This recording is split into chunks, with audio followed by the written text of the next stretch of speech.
안녕하세요. 구글 클라우드 챔피언 이노베이터 박혜선입니다. 올해 구글 I/O 잘 보셨나요? 올해도 이제 AI와 관련 내용이 굉장히 많이 나왔죠. 그래서 저도 개인적으로 보면서 아주 즐거웠던 시간을 보냈던 것 같습니다. 그 중에서도 구글에서 만든 대규모 언어 모델인 젠마에 대한 내용도 굉장히 많이 나왔는데요. 근데 젠마에 대해서 혹시 얼마나 알고 계신가요? 이제 만약 누군가가 갑자기 불쑥 젠마가 어떤 모델이냐고 물어본다면 막상 이렇게 떠오를 만한 대답이 별로 없습니다. 그래서 오늘 젠마에 대해서 기억나는 것을 한번 말해보면, 먼저 젠마는 트랜스포머 기반의 대규모 언어 모델이죠. 그리고 또 구글이 올해 2월 오픈소스로 공개한 언어 모델입니다. 또 파라미터 개수가 2빌리언인 모델과 7빌리언인 모델이 있습니다. 여기까지는 우리가 조금 많이 알고 있는데요. 그 다음에 또 뭐가 있을까요? 생각해보면 이렇게 언뜻 떠오르는 게 많지 않은 것 같습니다. 사실 시간을 내서 저희가 어떤 모델을 자세히 살펴보는 게 쉽지는 않습니다.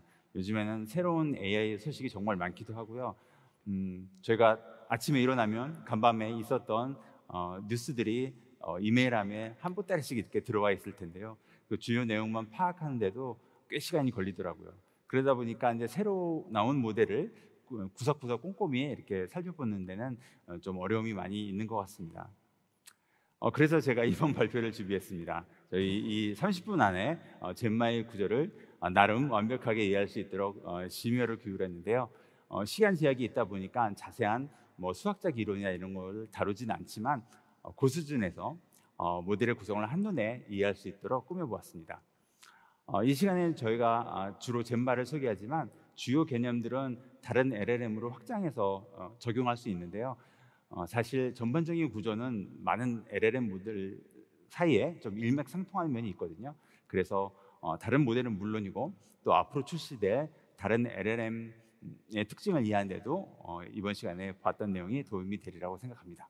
네, 그럼 바로 시작해 보도록 하겠습니다. 젠마와 같은 LLM은 트랜스포머를 기반으로 하고 있죠. 원래 트랜스포머 모델은 인코더와 디코더 두 부분으로 이렇게 크게 나눠져 있는데요. 인코더에서 입력을 처리해서 디코더로 전달하면 디코더는 한 번에 하나씩 새로운 단어 혹은 토큰을 생성합니다. 새로 생성된 단어는 차곡차곡 쌓여서 다시 디코더의 입력으로 재사용되고요. 디코더가 이렇게 토큰을 생성하는 방식을 자기회귀 모델이라고 우리가 부르고 있죠. 원본 트랜스포머 모델을 사용하는 대표적인 경우가 텍스트를 요약하거나 아니면 text를 다른 언어로 번역하는 그런 작업들이 있습니다. 예를 들어 인코더로 영어 문장을 입력하면 디코더가 한글로 번역된 문장을 하나의 단어 하나씩 차근차근 생성하는 거죠. 그런데 젠마를 포함해서 요즘 우리가 많이 사용하는 생성 AI 모델은 트랜스포머 디코더만 사용을 합니다. 반대로 디코더를 빼고 인코더만 사용하는 트랜스포머 모델도 있거든요. 근데 이런 인코더 기반 모델은 텍스트를 생성하는 용도는 아니고요. 텍스트를 분류한다거나 이런 용도로 사용됩니다. 관심 있으신 분들은 인코더 기반의 트랜스포머 모델이나 혹은 인코더 디코더를 함께 쓰는 트랜스포머 모델을 나중에 한번 자세히 살펴보시면 좋을 것 같습니다. 그런데 젠마처럼 인코더가 없고 디코더만 사용하면 문제가 하나 있는데요.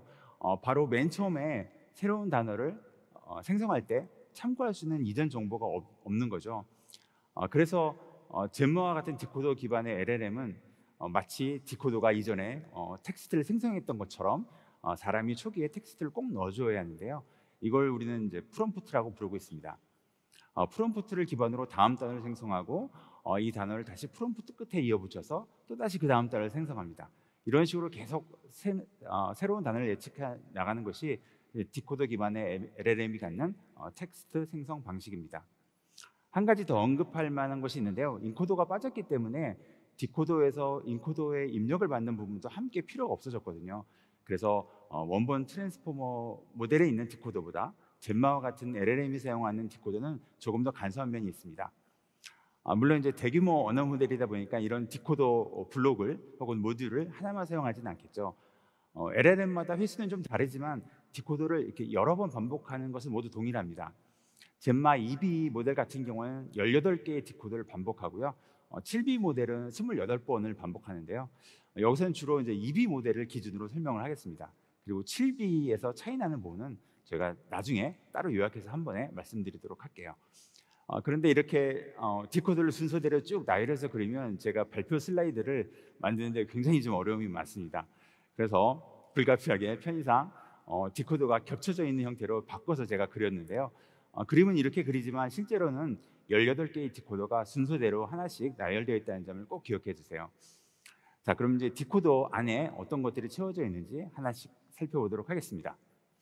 먼저 디코더는 입력을 정규하는 층을 가지고 있습니다. 원본 트랜스포머 모델과 GPT-2 같은 모델들은 정규화 단계가 좀 나중에 등장하는데요. 메타가 만든 LLM인 라마나 혹은 여기서 보는 젠마와 같은 최근 모델은 정규화가 좀 앞에 먼저 등장하는 경향이 있습니다. 정규화는 입력값을 어떤 범위 내로 조절해서 신경망이 좀 훈련을 잘 하도록 돕는 장치인데요. 대표적으로 배치 정규화와 층 정규화가 있습니다. 배치 정규화는 배치 내의 모든 샘플에 대해서 특성별로 정규화를 수행하고요. 그래서 주로 합성곡 신경망 등에서 많이 사용되죠. 층 정규화는 입력 토큰마다 정규화를 수행합니다. 그래서 자연어 처리에서 좀 많이 사용되는 경향이 있고요. 이런 정규화는 입력값에서 평균을 빼고 분산으로 나누는 이런 스타일로 수행이 되는데요. 젠마에서 사용하는 정규화는 RMS 정규화라고 부르는데요. RMS 정규화는 층 정규화와 굉장히 비슷하지만 평균을 계산해서 사용하는 것만 다릅니다. 참고로 GPT-2는 층 정규화를 사용하고요. 라마도 RMS 정규화를 사용하고 있습니다. 네, 정규화 다음에 등장하는 것이 바로 이제 아마 한 번쯤 들어보셨을 그 유명한 이제 어텐션 메커니즘입니다. 순환층을 없애고 어텐션 메커니즘만 사용하는 것을 저희가 트랜스포머 모델이라고 이렇게 부르고 있죠. 그럼 이 어텐션 메커니즘에 대해서 고수준에서 한번 간략히 살펴보도록 하겠습니다. 어텐션 메커니즘은 먼저 입력을 각기 다른 밀집층에 통과시켜서 쿼리 키 밸류라는 세 가지 값을 만듭니다. 그다음에 쿼리 키를 행렬 곱셈한 다음에 소프트맥스 함수를 사용해서 정규화하고 마지막에 다시 밸류를 곱해서 출력을 만드는데요. 이 과정을 저희가 요약하면 쿼리가 주목해야 할 밸류 값을 찾는 과정으로 이렇게 이해할 수 있습니다. 트랜스포머에 사용하는 어텐션 메커니즘은 하나의 입력으로부터 쿼리 키 밸류를 만들기 때문에 특별하게 저희가 이제 셀프 어텐션 이렇게 부르고 있죠. 이런 어텐션 메커니즘 한 세트를 저희가 어텐션 헤드라고 부르고 있습니다. 트랜스포머에서는 이런 어텐션 헤드를 여러 개 사용하는데요. 그래서 보통 멀티 헤드 어텐션 이렇게 부르고 있습니다. 여기서 어텐션 헤드를 그렸는데 디코더처럼 제가 이제 겹쳐서 그렸거든요. 그래서 어텐션 헤드도 순서대로 실행되나 하고 이제 오해하실 수 있을 것 같은데요. 어텐션 헤드는 순서대로 실행하는 것이 아니라 동시에 병렬로 처리됩니다. 디코더와 여기서 비슷하게 그렸지만 실행되는 방식은 완전히 다르다는 걸 꼭 기억해 주세요. 여러 개의 어텐션 헤드를 사용하는 이유는 이제 입력에서 다양한 패턴을 혹은 문맥을 포착할 수 있기 때문이겠죠. 이 어텐션 헤드 다음에 밀집층이 하나 놓여 있는데요. 밀집층은 어텐션 헤드의 입력과 그다음에 최종 출력의 크기를 맞추기 위해서 필요합니다. 보통 저희가 LLM이 텍스트를 처리하는 기본 단위를 토큰이라고 부르고 있죠. 보통 하나 이상의 토큰이 모여서 단어를 구성하는데요. 이 토큰이 고정된 길의 실수 벡터로 구성이 됩니다. 근데 어텐션 헤드는 일반적으로 이 벡터의 크기를 좀 줄여서 처리하는 경향이 있습니다. 그래서 모든 계산이 끝난 후에 원래 토큰 벡터의 크기로 늘리기 위해서 마지막 부분에 어텐션 헤드의 마지막 부분에 밀집층을 두는 구성을 가지고 있습니다. 토큰 벡터에 대해서는 좀 잠시 후에 다시 한번 알아보도록 하겠습니다. 그런데 이제 어텐션 헤드를 이제 많이 사용할수록 좋긴 하는데요. 많이 사용하면 부담이 되는 면이 있습니다. 지금까지 모델이 생성한 모든 토큰에 대한 키 밸류 값을 어텐션 헤드 개수만큼 만들어야 되거든요. 그래서 계산량도 늘어나고 또 메모리도 많이 필요하게 되겠죠. 그래서 모든 어텐션 헤드에서 키 밸류를 공유하는 방식이 등장했습니다. 이 방식을 이제 멀티 쿼리 어텐션이라고 부르는데요. 그럼 이제 키와 밸류를 모든 헤드에서 공유하지 말고 몇몇 개 헤드에서만 공유하는 방식도 생각할 수 있겠죠. 그래서 멀티 헤드 어텐션과 멀티 쿼리 어텐션의 중간 버전인데요. 이를 그룹 쿼리 어텐션이라고 부르고 있습니다. GPT-2와 라마2의 7B, 13B 모델은 멀티 헤드 어텐션을 사용하고요. 젠마 7B 모델도 멀티 헤드 어텐션을 사용합니다. 라마2의 70B 모델과 라마3는 그룹 쿼리 어텐션을 사용하고요. 지금 우리가 보고 있는 젠마 2B 모델은 멀티 쿼리 어텐션을 사용합니다. 구체적으로 쿼리 헤드 개수는 8개고요. 키와 밸류 헤드는 1개로 구성되어 있습니다. 네, 어텐션 블록을 지나면 이제 정규와 층에 입력되는 입력값과 어텐션 블록의 출력을 더하는 스킵 연결이 있습니다. 이 더한다는 것은 말 그대로 단순한 덧셈을 의미하는데요. 스킵 연결은 레즈넷이라는 합성국 신경망에서 처음 소개돼 가지고 층이 깊은 신경망 모델을 효과적으로 훈련할 수 있는 방식이죠. 그래서 많은 신경망 모델에서 사용되고 있습니다. 트랜스포머 디코더 모델에서도 2번의 스킵 연결이 등장하는데요. 두 번째 스킵 연결은 첫 번째 스킵 연결이 끝나자마자 바로 다음에 등장합니다. 두 번째 스킵 연결이 시작되면 RMS 정규하층이 다시 등장하고요. 그 다음에 피드포워드 네트워크라고 불리는 일련의 층이 이어지는데요. 그리고 다시 정규하층 이전의 입력과 마지막 출력이 더해지는 스킵 연결이 있습니다. 이 스킵 연결의 결과가 디코더의 최종 출력이 됩니다. 피드포워드 네트워크는 아마 이름에서 눈치를 채셨을 수도 있는데 주로 몇몇 개의 밀집층으로 이루어진 모듈입니다. 이 모듈의 역할을 정확하게 한마디로 정의하기는 좀 어렵습니다. 일반적으로 어텐션 블록에서 추출한 패턴을 통합하고 그다음에 다음 토큰을 예측하기 위해서 표현력을 좀 향상시킨다고 저희가 말할 수 있을 것 같아요. 피드포워드 네트워크도 초기 트랜스포머 모델에서 다양하게 좀 발전되어 왔는데요. 젠마의 피드포워드 네트워크 안이 어떻게 구성되어 있는지 단계별로 한번 살펴보도록 하겠습니다.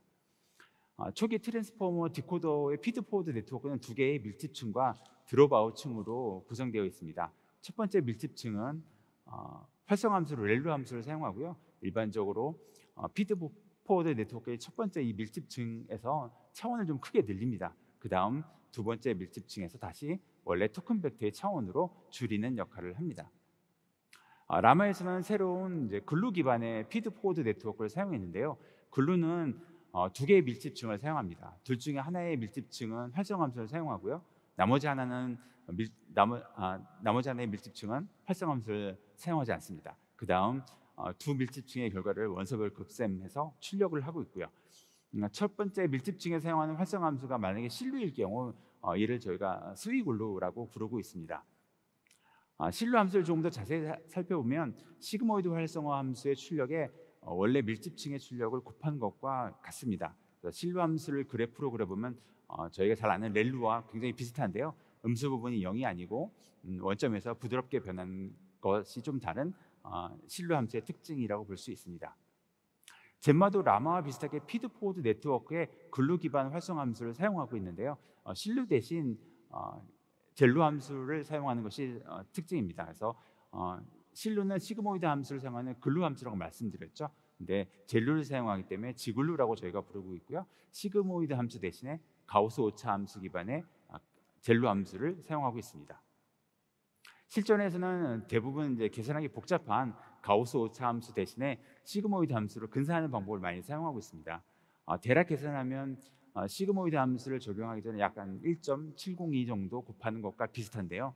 실루와 젤루 함수가 비슷하기 때문에 두 함수의 그래프 모양도 굉장히 닮은 꼴입니다. 네, 지금까지 반복되는 디코더의 내부를 자세히 살펴보았는데요.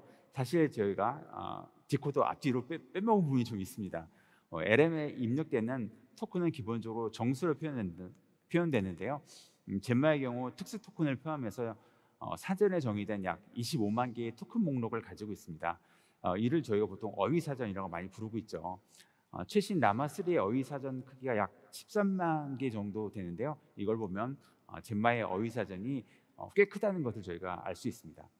그런데 여러 가지 이유로 이렇게 토큰을 순서가 있는 정수로 그대로 표현해서 처리를 하면 뭔가 바람직하지 않은 현상들이 좀 발생을 합니다.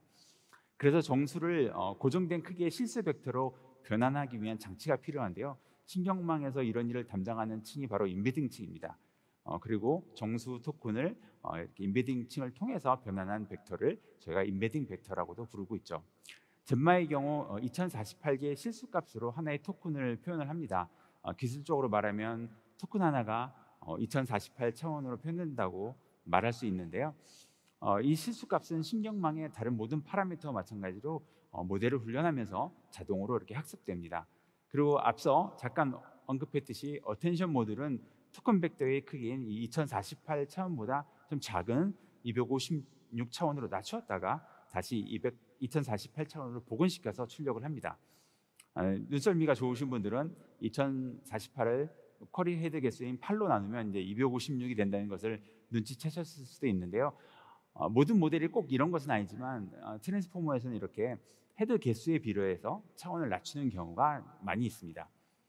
피드포워드 네트워크에서는 반대로 차원을 좀 크게 늘렸다가 다시 원래 토큰 차원으로 줄이는데요. 젠마의 경우 16380 차원으로 늘렸다가 다시 2048 차원으로 줄입니다. 이렇게 이제 원래 입력되는 토큰 벡터의 차원으로 마지막에 다시 줄이는 이유는 단순한데요. 똑같은 구조의 디코더 층을 저희가 지금 여러 번 반복해서 계속 쌓을 텐데 그러기 위해서는 이제 입력과 출력의 크기가 같아야 하는 거죠. 토큰을 실수값의 벡터로 표현했지만 아직 좀 부족한 면이 좀 있습니다. 트랜스포머는 순환신경망처럼 입력 텍스트를 한 토큰씩 이렇게 순서대로 처리하는 것이 아니라 한꺼번에 입력하기 때문에 토큰의 순서를 고려하기 위한 정보를 따로 이렇게 넣어줘야 하는데요. 이렇게 하기 위해서 토큰 임베딩 값에 순서에 대한 값을 더해주는 방식을 많이 사용하고 있습니다. 원본 트랜스포머는 삼각함수를 적당히 이렇게 조합해서 토큰의 위치에 증가하는 값을 만들어서 더했습니다.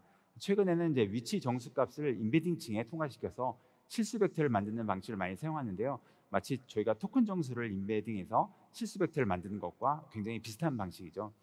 GPT-2가 바로 이런 방식을 사용합니다. 이 위치 임베딩을 토큰 임베딩과 더한 후에 그다음에 여러 개의 디코더 층을 통과시킵니다. 마지막으로 디코더 층의 결과에 다시 층 정교화를 적용하고요. 네, 이 벡터를 토큰에 대한 확률로 바꾸어야 이제 우리가 사용할 수 있는데요. 이를 위해서 맨 앞에 사용했던 토큰 임베딩 층을 반대로 적용할 수가 있습니다. 층 정교화 출력의 토큰 임베딩의 가중치를 뒤집어 곱하는 건데요. 이렇게 하면 각 토큰에 대한 로짓 값을 얻을 수 있습니다. 그다음에 각 전체 토큰의 로짓을 모두 더해서 1이 되도록 저희가 정교화를 하면 바로 토큰의 확률이라고 생각할 수 있겠죠. 임베딩 층을 이렇게 거꾸로 반대로 적용한다는 의미에서 화면 오른쪽 끝에 제가 토큰 임베딩이라는 글자를 거꾸로 이렇게 썼습니다. 그래서 한 논문에서 이렇게 토큰 임베딩을 시작과 마지막에 같이 사용하는 기법을 제시해서 성능을 높였는데요. 두 가중치를 공유한다는 의미에서 저희가 웨이트 타임이라고도 많이 부릅니다. 여러 LLM 모델에서 이 방식을 사용하는데요. 성능이 좋아지는 것뿐만 아니라 토큰 임베딩 층이 굉장히 모델 파라미터가 많거든요. 그래서 가중치를 공유하면 전체 모델 파라미터 수를 줄일 수 있기 때문에 그런 효과도 누릴 수 있습니다. 근데 라마와 젠마는 이번엔 좀 다른 방식의 위치 임베딩을 사용하고 있습니다. 앞서 소개한 위치 임베딩 방법은 디코더 블록을 반복하기 전에 토큰의 고정된 위치 임베딩을 더하는 방식이었죠. 그래서 이런 방식을 절대 위치 임베딩이라고 저희가 부르고 있습니다. 이런 방식 대신에 상대적인 토큰 위치를 임베딩하는 방법도 있습니다. 라마는 그 중에서 이제 로터리 위치 임베딩이라는 방법을 사용하는데요.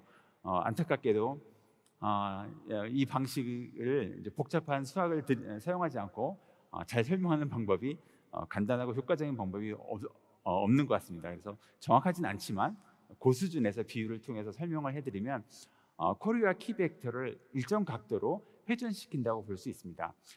중요한 점은 이렇게 변환된 벡터의 사이의 각도 차이가 두 벡터의 행렬 곱셈을 통해서 표현된다는 점입니다. 그래서 로터리 위치 임베딩을 사용할 때는 토큰 임베딩에 직접 위치 임베딩을 더하지 않고요. 대신 어텐션 메커니즘 안에서 쿼리와 키를 곱하기 전에 두 벡터를 살짝 회전시키면 상대 위치가 계산 결과에 자연스럽게 표현된다는 것입니다. 네, 젠마에서도 로터리 위치 임베딩을 사용합니다. 그래서 제가 멀티 쿼리 어텐션 상자 위에 회전하는 회오리 모양의 아이콘을 추가했는데요. 연상해서 기억해 주시면 좋을 것 같습니다. 그리고 오른쪽 끝에서 토큰 정수를 얻기 위해서 토큰 임베딩 층을 또 거꾸로 적용했습니다.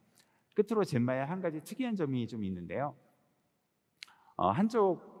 왼쪽에 있는 임베딩 층의 출력 값의 토큰 차원에 해당하는 2048의 제곱근을 곱하는 건데요. 왜 이렇게 하는지 자세한 설명이 없어서 알 수가 없습니다. 그래서 그 이유는 저희가 정확하게 알 수는 없지만 예상컨대 뭔가 모델을 훈련할 때 뭔가 실수를 했기 때문에 만회하기 위한 장치가 아닐까 이렇게도 생각해 보고 있고요. 확실한 건 알 수가 없는 것 같습니다. 슬라이드의 맨 왼쪽에 보면 입력할 수 있는 최대 토큰의 길이가 표시되어 있는데요. 8192, 즉 8K 정도입니다. 이를 저희가 문맥 윈도우라고 부르고 있죠. 물론 제미나이 같은 상용 모델에 비하면 이제 굉장히 작은 값이지만 GPT 3.5 터보도 문맥 윈도우 크기가 16K 정도인 걸 보면 젠마의 문맥 윈도우 크기가 아주 그렇게 나쁘지 않은 수준이라는 것을 알 수 있습니다. 참고로 라마3의 문맥 윈도우도 8192입니다. 네, 이것이 이제 젠마 2B 모델의 전체 구조입니다. 7B 모델은 구조는 같고 몇몇 하이퍼 파라미터만 좀 다른데요. 7B 모델에서 차이 나는 부분을 한번 살펴보도록 하겠습니다.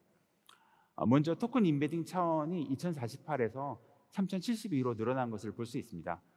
앞서 잠깐 소개했듯이 7B 모델은 멀티 헤드 어텐션을 사용합니다. 그리고 헤드 개수는 16개고요. 그리고 피드 포워드 네트워크에서 지글러층의 유닛 개수가 16,384개에서 24,576개로 크게 늘어난 것을 볼 수 있고요. 전체 디코더의 개수는 28개를 사용합니다. 이것 말고는 다른 구조는 EB 모델과 동일합니다. 그리고 앞서 멀티헤드 어텐션을 얘기할 때 한 가지 언급하지 않은 것이 있는데요.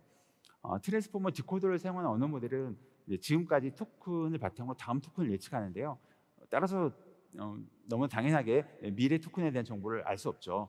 하지만 모델을 훈련할 때는 문맥 윈도우 크기에 해당하는 텍스트를 전달하기 때문에 토큰의 각 위치에서 다음 토큰을 참고하지 못하도록 일부러 저희가 가려줘야 됩니다. 그래서 이를 보통 저희가 이제 마스킹 혹은 이제 코잘 마스킹 이렇게 부르고 있는데요.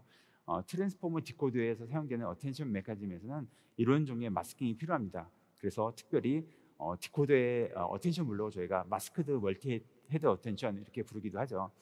제가 그래서 멀티 헤드 어텐션 상자 아래 마스크 아이콘을 넣었는데요. 연상해서 기억하시면 좋을 것 같습니다. 그리고 이번 구글 I/O에서 추가된 새 소식이 있었죠. 바로 젠마 2입니다. 구글 I/O 발표에서 가장 이제 신나는 것을 꼽으라면 개인적으로 젠마 2를 제가 빼놓을 수 없는데요. 구글이 오픈 소스 LLM 진영을 리딩하겠다는 어떤 강력한 의지로 보여서 아주 개인적으로 아주 기뻤습니다. 젠마 2의 27B 모델이 파라미터가 2배나 많은 라마 3의 70B 모델에 뒤지지 않는다는 성능도 발표가 됐었죠. 그런데 이제 안타깝게 오늘 젠마 2에 대한 이제 얼리 액세스를 제가 받으려고 어제까지도 열심히 노력을 했는데 성공을 하지 못했습니다. 그래서 젠마 2를 이 시간에 함께 공유해드리지 못해서 좀 안타깝습니다. 젠마 2가 어떻게 바뀌었는지 자세히 설명을 못 드리지만 아마 곧 공개가 될 예정으로 알고 있거든요. 그래서 나중에 젠마 2가 나오면 젠마 1과 비교해서 함께 한번 살펴보시면 이해하시는 데 도움이 될 것 같습니다. 네, 이것으로 제 발표를 마치도록 하겠습니다. 모쪼록 젠마를 이해하는데 그리고 더 넓게는 트랜스포머 디코더 기반의 모델을 이해하는 데 도움이 되셨기를 바라겠습니다. 감사합니다.